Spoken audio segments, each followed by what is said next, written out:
Ya, Mangga. saya Rahim dari Era Jaya Group.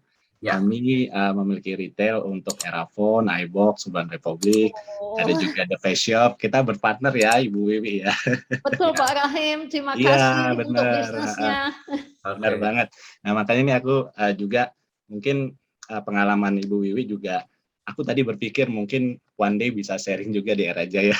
Pertanyaanku sih lebih kepada ini sih Bu, apa namanya, gimana sih cara kita approach ke manajemen ya di top level gitu ya untuk bisa bersama-sama apa namanya membangun people engagement ini gitu loh. Mungkin kan ada top to down issues ya mungkin agak sulit untuk bisa di approach gitu loh. Mungkin teknik approach-nya aja Bu. Iya, Ya, oke. Mungkin terima kasih. ini nih agak ada ya inilah challenge-nya kalau Ya. perusahaan lokal ya.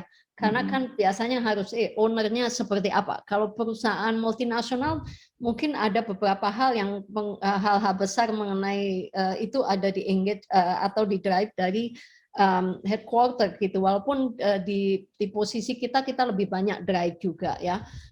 Yang saya selalu pastikan pertama adalah the number one person ya kalau di apa namanya di tempat kami adalah CEO. Mungkin di Era Jaya apakah ownernya itu involve langsung kan mesti diidentifikasi ya. Yang pertama harus mendapatkan komitmen, tapi sebelum mendapatkan komitmen kalau owner kan ditanya visi misinya beliau seperti apa sih kayak gitu ya.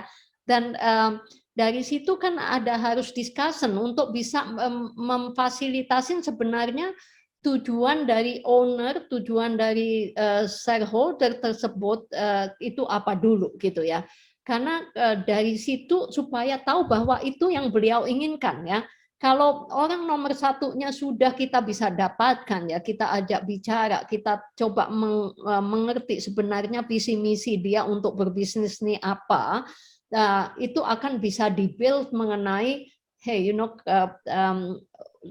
supaya bisnis kalian ini bisa sustain sebenarnya ini yang mesti bisa dilakukan ya. Dari situ baru mendapatkan komitmen dari CEO, mendapatkan support, menurut saya the rest will be easier gitu ya.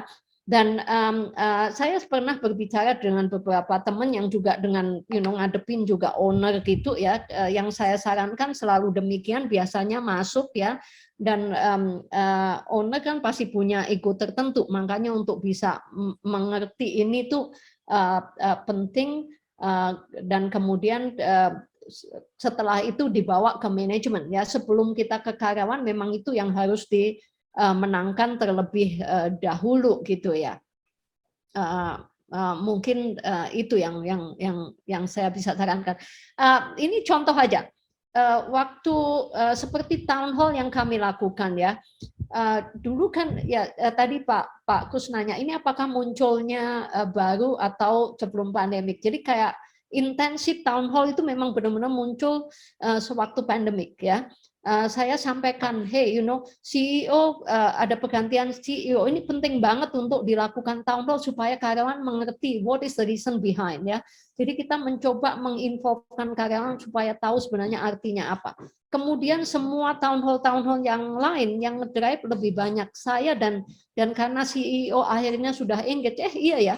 Benefitnya untuk melakukan town hall ini semua orang akan dengar langsung dari aku gitu ya. Walaupun nanti masih ada town hall kecil ya. Jadi menurut saya menangkan ya, so to win the number one person is very important. Dekatin, dengarkan, pelajarin beliau itu seperti apa, maunya seperti apa, and then the rest will be easier, Pak. Oke.